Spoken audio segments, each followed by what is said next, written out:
그 정유라 구속영장 청구됐을 때 어떻게 될 거라고 예상들 하셨나요? 당연히 구속될 거라고 생각하지 않은 사람이 없지 않았나요, 거의? 그래요. 박근혜도 구속되고 최순실도 그렇게 됐는데 네. 그 중심부이자 딸이었던 정유라가 어째서 네, 그죠. 당연한 수순이라고 생각했죠. 판도라의 상자인데. 그죠. 네.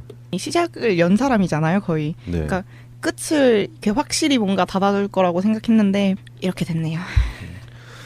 예상 밖으로 영장이 기각돼서 그런지 분위기가 되게 안 좋아요. 여론도 되게 안 좋은 것 같고 다시 촛불을 들어야 하나 이런 여론이 많은 것 같습니다. 근데 사실 이거 영장 전담 판사분이 박근혜 구속 당시에 결정을 내렸던 판사분이라고 하시더라고요. 네. 그래서 뭔가 이해해보려고 노력했어요. 그래서 타당한 이유가 있는 걸까? 네. 일단은 혐의에 대해서 정유라는 계속 부정을 하고 있죠. 네, 계속해서 모른다, 엄마가 시켜서 나는 했을 뿐이다라고만 주장하고 있는데 그 전략이 어느 정도 먹혀 들어간 게 아닌가 약간 이렇게 보시는 분들도 있더라고요. 전 이해가 안 되는 게 심지어 자기가 개명된 네. 건지도 모르고 그런 얘기하는 거 보면은 네. 일단은 정유라가 덴마크에 체류하고 있는 동안 변호사들이 가서 정유라에 많이 접촉을 했다고 하니까 그런 부분에 대해서 이미 충분히 트레이닝이 있지 않았을까라는 네. 의심을 할 수밖에 없죠. 진술 태도를 지켜본 검찰 관계자의 얘기에 따르면 철부지 20대로 보이려고 아주 철저히 준비를 한 듯 했다. 이렇게 얘기를 했거든요. 네. 심지어 이렇게 들어가는 과정에서도 굉장히 이렇게 방긋방긋 웃으면서 옆에 있는 사람들한테 이렇게 웃으면서 인사를 하는 모습을 보이면서 난 아무것도 모르고 나는 되게 어리고 바보 코스프레. 저는 근데 진짜 억울해요. 저는 잘 모르겠어요. 이 정도까지 얘기를 하는 게 굉장히 연습되고 트레이닝된 모습이라는 네. 평이 있었어요. 목적이 자신의 혐의에 대해서 이게 공범으로 엮일 만큼 가담하지 않았다라는 뉘앙스를 이렇게 몸짓으로 다 보여준 거죠. 눈 꿈뻑꿈뻑 하면서. 그러니까 약간 이 사람 되게 뭐라고 하죠? 한때 되게 잠깐 이 자기 작가님이랑은 또 한때 네. 동문이잖아요. 그죠, 동문이죠. 짜증나 진짜. 아니 얘가 뭐라 그랬는지 알아? 얘가 지 전공 모른다 그랬잖아. 근데 그러니까요. 페이스북에다가 자기 전공 떡하니 올려놨어요. 그러니까요. 이게 기가 말이 안 막히더라고. 돼요. 거짓말한 거잖아요. 네. 자기 연출을 되게 잘하는 것 같아요. 보면은 이 당시 귀국했을 때도 보면 약간 초췌한 듯한 모습을 하고 있었어요. 근데 이렇게 보면요, 렌즈를 우선 끼고 있고 눈썹과 피부톤이 굉장히 뚜렷한 걸 볼 수가 있거든요. 그러니까 약간 어느 정도 드라마에 나오는 배우처럼 자기가 연출을 하고 있었던 것처럼 보여요. 그 박근혜가 머리를 약간 이렇게 풀어 헤치는 그런 연출. 네, 약간 그런 것처럼 보여요. 네. 네. 조윤선이 그런 모습을 보였잖아요. 아. 그 머리 부시시 해가지고 안 씻고 네. 나오는 것처럼. 마치 그런 모습을 보이니까 무슨 진짜 범죄자들 중에 좀 약간 반성 안 하는 범죄자들이 보이는 그런 모습 있잖아요. 딱 카이저 소재? 그렇게 보여요. 네, 네. 그 쩔뚝쩔뚝 하다가 갑자기 또박또박 걸어가는.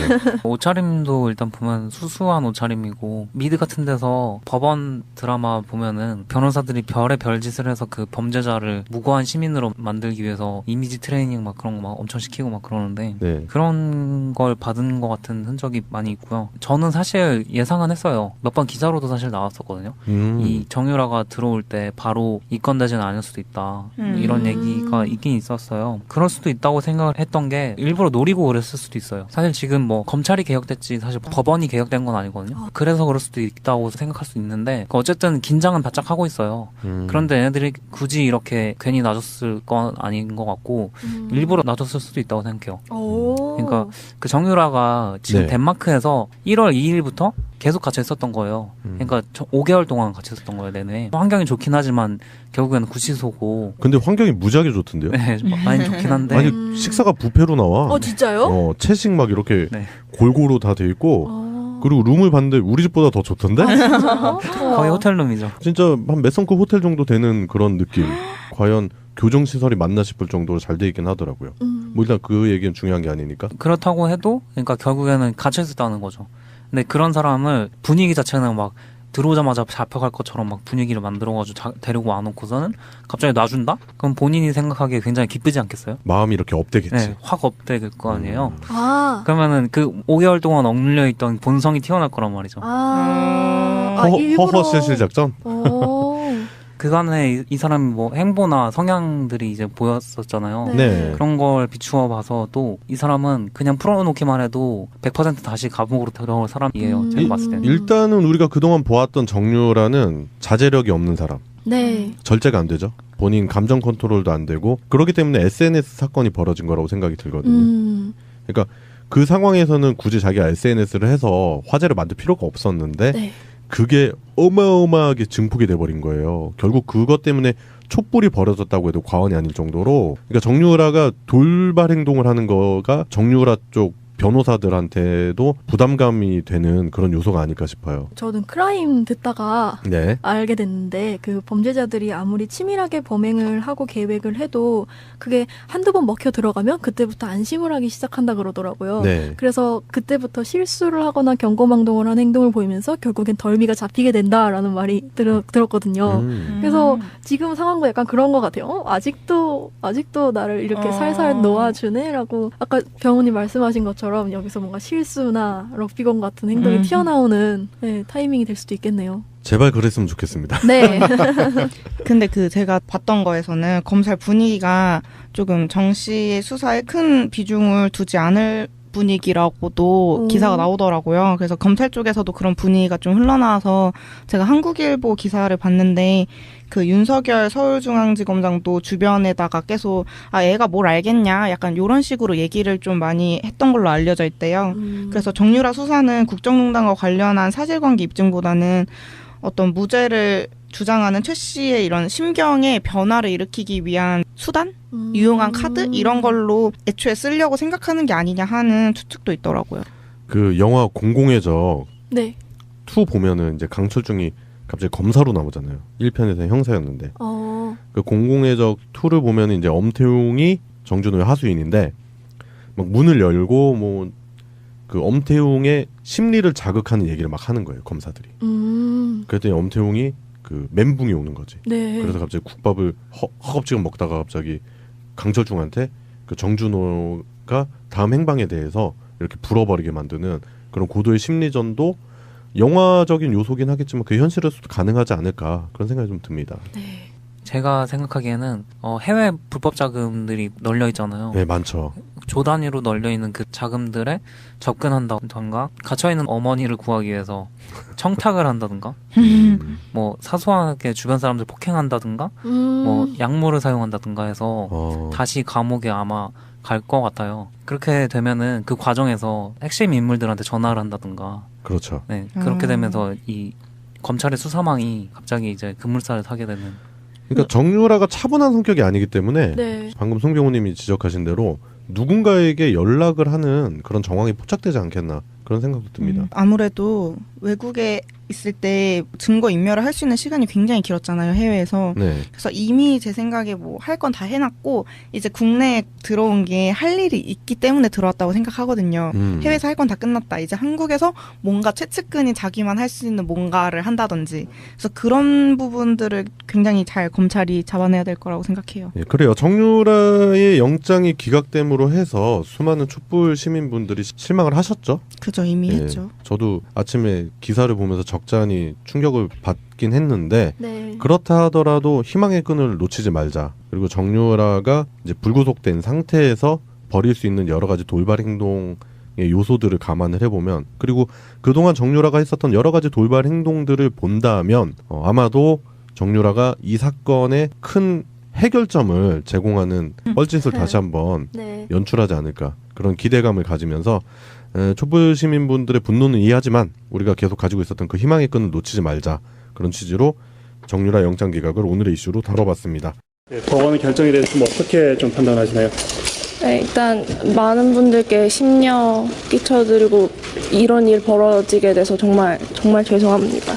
정말 죄송합니다. 그리고 앞으로 검찰 조사에 성실하게 임하도록 하겠습니다.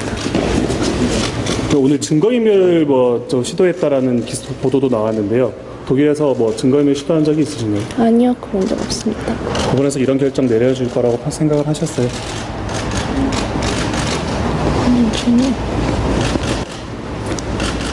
심정적으로 좀 다시 청구가 온다면 어떤 심정이시겠어요?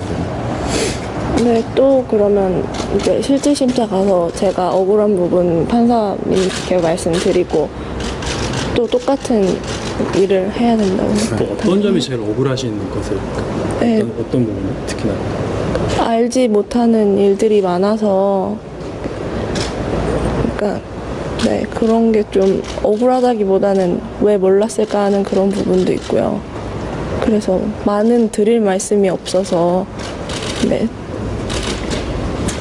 여쭤보시는 거에 다 정확히 되게 대답을 못 드리기 때문에 죄송하게 생각합니다. 네, 국정에서 직접 증언을 말씀을 많이 하시면서 우시면서 말씀하셨다는데 그 부분 중에서 뭐 말씀하신 것 때문에 진심으로 국민들께 사과한다 이런 부분을 있었다는데 어떤 부분에서 그렇게 미안하고 억울하셔서 이렇게 눈물까지 흘리게 되셨는지. 제가 이제 또 SNS에 안 좋은 글도 올렸었고 그게 공연성이 있던 누구를 향한 글이었던 어쨌든 잘못된 글이면 확신하고 많이 반성하고 있고요. 그것 때문에 이제 네, 저도 아이가 있지만 제 아이한테 누가 그런 말을 하면 정말 기분 안 좋을 것 같고 속상할 것 같고 그래서 정말 죄송하고 이제 많은 학생들이 이제 열심히 수업해서 학교 들어가기 위해서 애를 쓴다는 걸 아는데 저는 다니지 않은 학교에 괜히 입학을 해서 많은 분들한테 분노를 사고 그 학생분들 입장에도 좀 안 좋은 영향을 끼치는 것 같아서 정말 죄송하게 생각합니다. 그럼 여전히 아까 학교 안 다니셨다고 그러셨는데 여전히 입학과 이제 학사 관련해서는 여전히 모르신다는 입장이신 건가요, 그러면? 네, 그렇습니다. 혹시 어머님 면회 가실 생각은 있으십니까? 그게 허락이 된다면 당연히 가겠지만 허락이 안 된다면 가지 못할 것 같습니다. 그래서 이게 공범으로 엮일 만큼 가담하지 않았다라는 뉘앙스를 이렇게 몸짓으로 다 보여준 거죠. 눈 꿈뻑꿈뻑하면서. 그러니까 약간 이 사람 되게 뭐라고 하죠? 한때 잠깐 이 작가님이랑은 또 한때 동문이잖아요. 그죠, 동문이죠. 짜증나 진짜. 아니 얘가 뭐라 그랬는지 알아? 얘가 지 전공 모른다 그랬잖아. 근데 그러니까요. 페이스북에다가 자기 전공 떡하니 올려놨어요. 그러니까요. 이게 기가 말이 안 막히더라고. 돼요. 거짓말한 거잖아요. 네. 자기 연출을 되게 잘하는 것 같아요. 보면은 이 당시 귀국했을 때도 보면 약간 초췌한 듯한 모습을 하고 있었어요. 근데 이렇게 보면요, 렌즈를 우선 끼고 있고 눈썹과 피부톤이 굉장히 뚜렷한 걸 볼 수가 있거든요. 그러니까 약간 어느 정도 드라마에 나오는 배우처럼 자기가 연출을 이런 여론이 많은 것 같습니다. 근데 사실 이거 영장 전담 판사분이 박근혜 구속 당시에 결정을 내렸던 판사분이라고 하시더라고요. 네. 그래서 뭔가 이해해보려고 노력했어요. 그래서 타당한 이유가 있는 걸까? 네. 일단은 혐의에 대해서 정유라는 계속 부정을 하고 있죠. 네, 그래서. 계속해서 모른다, 엄마가 시켜서 나는 했을 뿐이다라고만 주장하고 있는데 그 전략이 어느 정도 먹혀 들어간 게 아닌가 약간 이렇게 보시는 분들도 있더라고요. 전 이해가 안 되는 게 심지어 자기가 개명된 네. 건지도 모르고 그런 얘기하는 거 보면은 네. 일단은 정유라가 덴마크에 체류하고 있는 동안 하고 있었던 것처럼 보여요. 그 네. 박근혜가 머리를 약간 이렇게 풀어 헤치는 그런 연출. 네, 약간 그런 것처럼 보여요. 네. 네. 조윤선이 그런 모습을 보였잖아요. 아, 그 머리 부시 해가지고 안 씻고 네. 나오는 것처럼. 마치 그런 모습을 보이니까 무슨 진짜 범죄자들 중에 좀 약간 반성 안 하는 범죄자들이 보이는 그런 모습 있잖아요. 딱 카이저 소재? 그렇게 보여요. 네, 네. 그 쩔뚝쩔뚝 하다가 갑자기 또박또박 걸어가는. 옷차림도 일단 보면 수수한 옷차림이고 미드 같은 데서 법원 드라마 보면은 변호사들이 별의 별짓을 해서 그 범죄자를 무고한 시민으로 만들기 위해서 이미지 트레이닝 막 그런 거 막 엄청 시키고 막 그러는데 네. 그런 걸 받은 거 변호사들이 가서 정유라에 많이 접촉을 했다고 하니까 그런 부분에 대해서 이미 충분히 트레이닝이 있지 않았을까라는 네. 의심을 할 수밖에 없죠. 진술 태도를 지켜본 검찰 관계자의 얘기에 따르면 철부지 20대로 보이려고 아주 철저히 준비를 한 듯 했다. 이렇게 얘기를 했거든요. 네. 그 심지어 이렇게 들어가는 과정에서도 굉장히 이렇게 방긋방긋 웃으면서 옆에 있는 사람들한테 이렇게 웃으면서 인사를 하는 모습을 보이면서 난 아무것도 모르고 나는 되게 어리고 바보 코스프레. 저는 근데 진짜 억울해요. 전 잘 모르겠어요. 이 정도까지 얘기를 하는 게 굉장히 연습되고 트레이닝된 모습이라는 네. 평이 있었어요. 목적이 자신의 혐의에 대해 그 정유라 구속영장 청구됐을 때 어떻게 될 거라고 예상들 하셨나요? 당연히 구속될 거라고 생각하지 않은 사람이 없지 않았나요, 거의? 그래요. 박근혜도 구속되고 최순실도 그렇게 됐는데 네. 그 중심부이자 딸이었던 정유라가 어째서 네. 네, 그죠. 당연한 수순이라고 생각했죠. 판도라의 상자인데. 그죠. 네. 시작을 연 사람이잖아요, 거의. 네. 그러니까 끝을 이렇게 확실히 뭔가 닫아둘 거라고 생각했는데 이렇게 됐네요. 예상 밖으로 영장이 기각돼서 그런지 분위기가 되게 안 좋아요. 여론도 되게 안 좋은 것 같고 다시 촛불을 들어야 하나